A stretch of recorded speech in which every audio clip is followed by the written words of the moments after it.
అండి, welcome to my channel Aira food and fun. ఈరోజు మనము కాజు ఫ్రైడ్ రైస్ని ఈజీగా ఎలా ప్రిపేర్ చేసుకోవాలో ఈ వీడియోలో చూద్దామండి. దీన్ని ప్రిపేర్ చేయడం కూడా చాలా ఈజీ. దీన్ని మీరు పిల్లలకి లంచ్ బాక్స్లో కూడా ప్రిపేర్ చేసి ఇవ్వచ్చు. కాజు ఫ్రైడ్ రైస్ ప్రిపేర్ చేసుకోవడానికి స్టవ్ ఆన్ చేసి కడాయి పెట్టుకుందామండి. అందులో 2 టేబుల్ స్పూన్స్ ఆయిల్ వేసుకుందాము.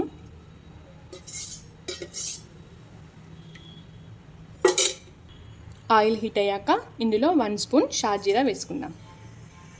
ఇందులోనే సన్నగా కట్ చేసి పెట్టుకున్న ఒక మీడియం సైజ్ ఆనియన్ని వేసుకోవాలి.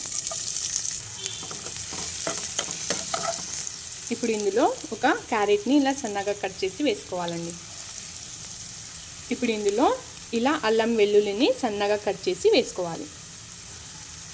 వేసుకున్నాక ఒకసారి కలుపుకుందామండి.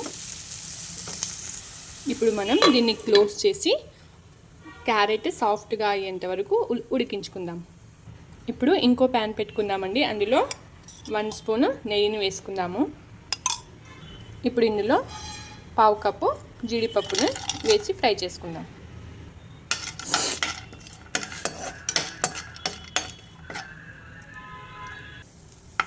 జీడిపప్పు ఇలా గోల్డెన్ కలర్లోకి వచ్చిన తర్వాత వీటిని కూడా ఒక ప్లేట్లోకి తీసుకోవాలి.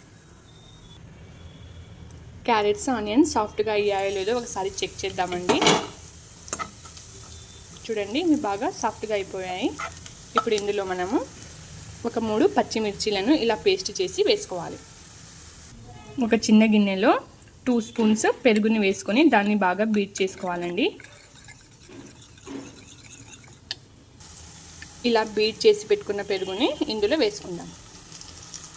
ఇప్పుడు ఇందులో 1/2 స్పూను ధనియా పౌడర్ అండి. ఇప్పుడు వీటన్నిటిని కలిపి ఒక 3 మినిట్స్ పాటు ఉడికించుకోవాలి.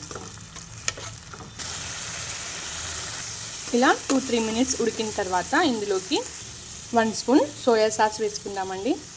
1 స్పూన్ చిల్లీ సాస్ వేసిన తర్వాత వీటిని ఒకసారి మిక్స్ చేసుకుందాం. ఇప్పుడు ఇందులో మనం ప్రిపేర్ చేసి పెట్టుకున్న రైస్ని యాడ్ చేద్దామండి. మీరు ఈ కాజు ఫ్రైడ్ రైస్ని మిగిలిన అన్నంతో కూడా ప్రిపేర్ చేసుకోవచ్చు.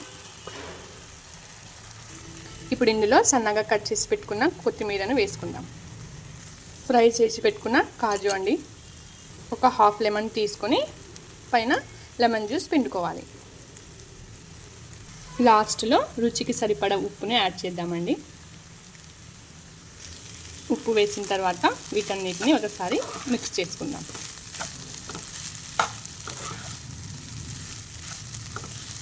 ఇప్పుడు దీన్ని క్లోజ్ చేసి ఒక 5 మినిట్స్ పాటు లో ఫ్లేమ్లో దీన్ని కుక్ చేసుకోవాలండి.